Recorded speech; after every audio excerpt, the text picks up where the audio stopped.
Guys welcome back to my YouTube channel Sakshi Moga math. So आज हम इस वीडियो में बात करने वाले हैं हमारे एक्सरसाइज 5.3 के बारे में। जैसा कि हम लास्ट वीडियोस में हमने लास्ट लेक्चर्स में किया है कि हम एनेट टर्म की निकाल रहे हैं, उसमें हम जनरल फॉर्म का यूज़ कर रहे हैं। बट इस एक्सरसाइज में हम निकालेंगे सम का मतलब होता है addition of the nth terms. जो भी हमें दी हुई है एपी, उसका हमें सम निकालना है। So sum of nth terms, in this video we discuss the sum of nth terms in an AP. So first of all हमने जो लास्ट जनरल फॉर्म की थी वो की थी a n is equal to a plus n minus one d. ये हम last 5.2 तक करके आए हैं। बट इस 5.3 में जो हमारे पास दो मेन फॉर्मूलाज यूज़ होने वाले हैं, मैं आपको फर्स्ट ऑफ ऑल बता दूँ। सम निकालना है तो इसका जो फॉर्मूला है वो डिनोट होगा एस से, एन एज इट इज़। तो ये हमारा होगा first formula n by two into a वही होता है, एन वही आपको टर्म जो हम ए एन में यूज़ करते हैं, plus n minus one d. This is the first formula of sum of nth terms का। एंड सेकंड जो फॉर्मूला है वो इसी फॉर्मूले से बना हुआ है। कैसे? एन बाई टू ए को हम क्या लिख सकते हैं, a plus n minus one d as it is. ये मैंने इसको ओपन कर दिया। अब इससे क्या होगा हमारा, देखो n by two a as it is, ये जो है हमारा उसको हम क्या लिखते हैं, ए एन। तो प्लस में ए एन। तो जो सेकंड फॉर्मूला है उसमें इस ए एन को नेम दे दिया है एल। मतलब अगर हम डायरेक्टली लगाना चाहें, अगर हमें ए एन दिया हुआ है यानी कि लास्ट टर्म दी हुई है, तो हम डायरेक्टली ये फॉर्मूला भी लगा सकते हैं एस एन का, या ये भी लगा सकते हैं, दोनों ही सही है। बट ये फॉर्मूला तब यूज़ होगा जब हमें लास्ट टर्म दी होगी। मतलब इन दोनों, इस फॉर्मूले से ही ये फॉर्मूला बना हुआ है। देखा आपने, टू ए को हम ये लिखा और यहाँ से हमने ए एन रख दिया। तो ये दो सम निकालने के जो हमारे पास थे ये फॉर्मूलाज थे। ये हम एक एग्जाम्पल ले रहे हैं जिसमें हमें सम निकालना है फर्स्ट 22 टर्म्स का। अब सबसे पहले एक बार आपको क्लैरिफाई कर दूं कि अगर 22 टर्म्स हैं, इसका मतलब साथ में टर्म लगा हुआ है, इसका मतलब हमारे पास n की वैल्यू 22 गिवन है। ठीक है। अगर बोल दें कि सम ऑफ दिस एपी, तो हमें n की वैल्यू नहीं दी गई। अब इन्होंने बोला है कि सम निकालना है 22 टर्म्स का, मतलब लास्ट में जो टर्म होगी वो 22वीं टर्म होगी, मतलब n की वैल्यू हमें गिवन है। ठीक है। तो फर्स्ट ऑफ ऑल हमारे पास क्या फॉर्मूला था, s n is equal to n by two a plus n minus one d. ठीक है। अब क्या करेंगे हम, सबसे पहले हमें चाहिए इसमें एन आपको गिवन है क्योंकि टर्म साथ आ गया। यही कंडीशन हमारे जनरल फॉर्म में भी लगती थी लास्ट 5.2 तक, कि अगर हमें साथ में टर्म दिया हुआ है दैट इज़ एन, अगर टर्म नहीं दिया हुआ, अगर कॉन्स्टेंट नंबर है तो वो हमारा ए एन है। ठीक है। तो अभी 22 टर्म्स हैं, तो मतलब ये हमारा n हुआ। ठीक है। हमें n की वैल्यू मिल गई 22। अब हमें क्या चाहिए, ए हमारा होता है हमेशा एपी का फर्स्ट लेटर यानी कि 8। एंड डिफरेंस क्या होगा हमारा, A2 माइनस A1, यानी कि डिफरेंस जो हमारा आएगा वो -5 आएगा। तो हम इसमें एज इट इज पुट कर देंगे 22/2, टू इंटू ए मतलब 16 plus n minus one, n क्या था 22 माइनस वन 21 एंड डिफरेंस -5। तो इसको हम सॉल्व करेंगे, ये कट करेंगे 11, 16 माइनस 105, तो यह आ जाएगा 11 इंटू माइनस 89, यानी कि हमारा आंसर आ गया 979, वो भी माइनस का। तो this is the sum of first 22 terms. मतलब जितनी भी 22 टर्म्स हैं, हमें नहीं पता कौन सी टर्म्स हैं, उन सबको जब हम ऐड करेंगे तो हमारे पास आएगा -979। ठीक है। आप देख सकते हो मैंने एक एग्जाम्पल लिया है कि if the sum of first 14 terms of an A P is 1050 and it first term is 10, find its 20th term. तो फर्स्ट ऑफ ऑल आपने क्या देखना है कि हमें सम निकालना है कितनी टर्म्स का, 14 टर्म्स का। मतलब हमें n की वैल्यू क्या गिवन है, 14, बिकॉज इसके साथ टर्म्स लिखा हुआ है। एंड देन, और वो जो सम है 14 टर्म्स का वो हमें गिवन है 1050। इसका मतलब क्या हुआ कि जो एस एन है is equal to n by two into two a plus n minus one d. इसमें जो हमारे पास ए था, क्योंकि हमें फर्स्ट टर्म गिवन है ए, यानी कि ए हमारे पास है 10। ठीक है। अब उसके बाद फर्स्ट टर्म गिवन है हमारे पास ए, डिफरेंस अभी कुछ भी मेंशन नहीं है तो हम डी को एज इट इज़ रखेंगे। एंड एन की वैल्यू दी गई है 14, क्योंकि 14 टर्म है। लेकिन इस एस एन इन्होंने बोला है कि 14 टर्म्स का सम, लास्ट एग्जाम्पल में हमने क्या किया था, 20 या 22 टर्म्स का हमने सम निकाला था। क्या आया था हमारे पास, -979, वो निकाला था, इसमें गिवन है। तो मतलब जो निकाला था वो हमें दिया हुआ है तो हम उसकी वैल्यू एज इट इज़ रख देंगे। मतलब इनका जो सम है, मतलब एस एन की जगह जो हमें ये एस एन निकालना था उसकी जगह हमें गिवन है कि 1050 है। तो एन क्या था 14/2, ए क्या है हमारे पास 10 यानी कि 20 हो गया ये, और n 14 माइनस 1 13, और डिफरेंस हमारे पास है ही नहीं तो एज इट डिफरेंस पड़ा रहेगा। तो 1050, इसको हम कट करेंगे 7 7 20 प्लस 13d हमारे पास ये आ गया। उसके बाद 1050 खोल दो इसको आप 140 इंटू, तो अब आप कांस्टेंट वाली टर्म्स को इकट्ठा कर लो, इधर आके ये माइनस का हो जाएगा 91d, आ जाएगा हमारे पास 910, एंड ये इधर मल्टीप्लाई में उधर जाके डिवाइड में d आ जाएगा, कैंसिल हो जाएगा। d की वैल्यू हमारे पास आ गई 10। अब d मिल गया हमें 10, a था हमारे पास 10। ऐसा कोई कंपल्सरी नहीं है कि a और d की वैल्यू हमेशा सेम हो, बट हमें मिल गया, हमें 10 आ रहा है तो कोई बात नहीं। अच्छा, हमें निकालना क्या था, फाइंड इट्स 20th टर्म। तो आपको पता है 20th टर्म निकालनी है, 20th टर्म निकालनी है। जो जनरल फॉर्म थी हमारी एपी की, देखो कोई भी टर्म निकालनी है तो हम इसमें एपी की जनरल टर्म का यूज़ ज़रूर करें। कौन सी थी, a n is equal to, क्योंकि एस एन का फॉर्मूला तो सम के अकॉर्डिंग लग रहा है ना, लेकिन हमें एपी में मतलब निकालनी है 20th टर्म, तो हम लगाएंगे ए प्लस एन माइनस 1d। अब जो जो चीज़ की हमें नीड थी वो सभी चीज़ें हमारे पास इसमें हैं। ए एन की जगह में क्या निकाले 20th टर्म, तो ए की जगह एन की जगह 20, ए की वैल्यू 10, एन माइनस 1 यानी कि 19, एंड डिफरेंस हमारे पास 10 आ गया। तो दिस इज़ 190, तो ये हमारे पास आ गया 200, मतलब A20 यानी कि 20th टर्म है हमारी 200। सो ये थी हमारी 20th टर्म की वैल्यू। अब हमारे एक्सरसाइज पे आते, ये तो थे हमारे दो एग्जाम्पल्स। तो हमें बोला गया फर्स्ट सम के 4 पार्ट्स हैं, और हमें ये बोला गया कि find the sum of the following AP. जो भी हमारे फर्स्ट पार्ट में हमारे पास एपी थी 2 7 12 एंड 2, क्या बोला इन्होंने 10 टर्म्स।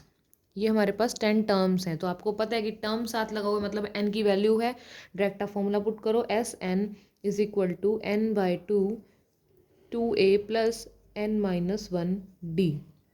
अब हमें इसके लिए जो जो नीड है, n हमारे पास था 10, a हमारे पास है 2, डिफरेंस हमारे पास है a2 माइनस a1 यानी कि 7 माइनस 2 5, और पुट करना है n s 10 is equal to 10 by 2 into a 4 plus n minus 1 यानी कि 9, एंड डिफरेंस है 5।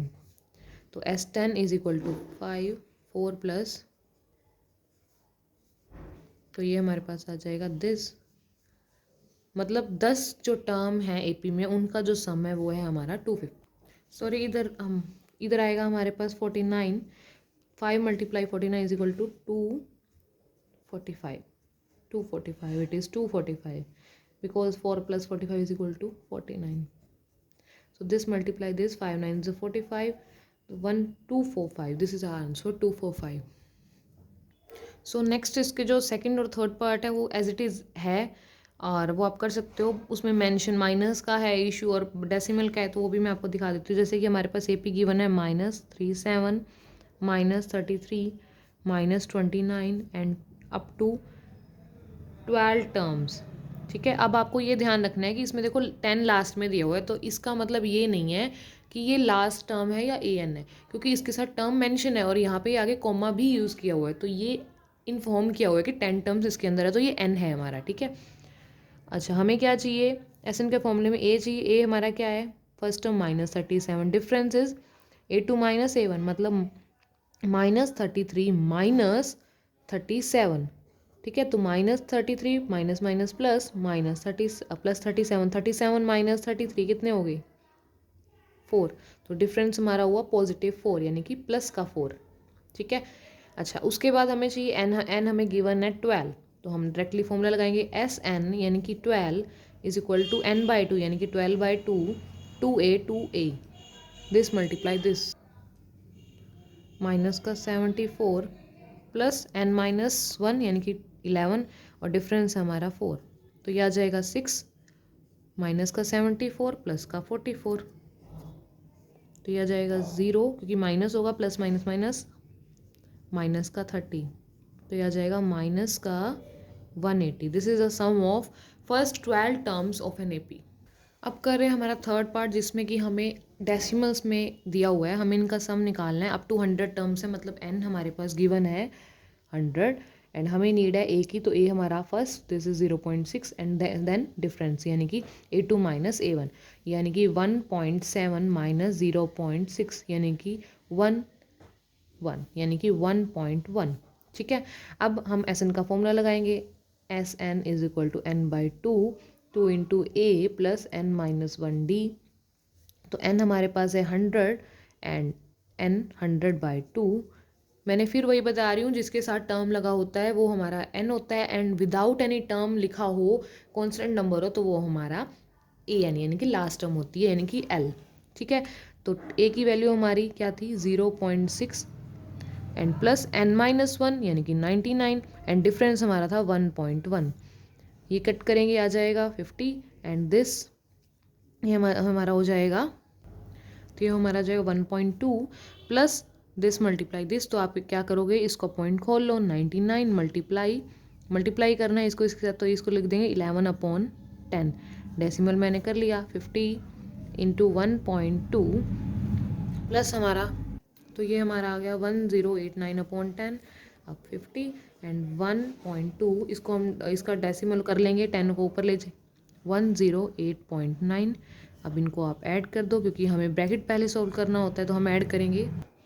इसको सॉल्व करने पे हमारे पास आ जाएगा 110.1 एंड हम इसको सॉल्व करेंगे, डेसिमल पहले नीचे उतारेंगे, अपॉन में 10 एंड देन 0 से 0 कैंसिल एंड मल्टीप्लाई करेंगे 5505। This is the sum of our 100 terms in an decimal AP.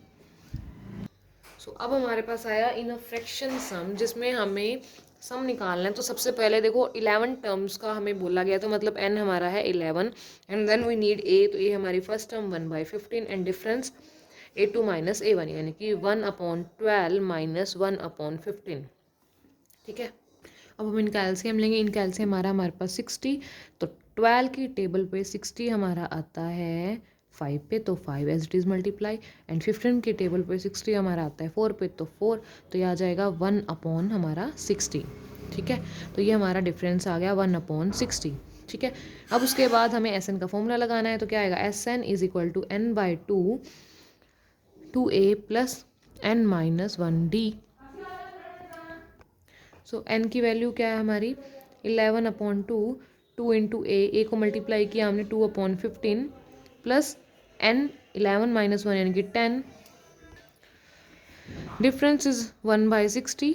सो हम क्या करेंगे 11/2 as it is, 2/15 as it is, multiply this 10/60 and then take, ये एज इट इज़ बाहर रहेगा 11/2। पहले हम ब्रैकेट सॉल्व करेंगे, तो हम इसका एलसीएम लेंगे 60, बिकॉज 15 की टेबल पे 60 आ रहा है एंड 60 बड़ा भी है, तो आपको पता है एलसीएम कैसे लेना होता है, हम लास्ट क्लासेस में करके आए हैं। तो 15 की टेबल पे 4 पे आएगा, तो 4 2 8 एंड 60 1 60 यानी कि 10। This is we are solving bracket, तो 18/60।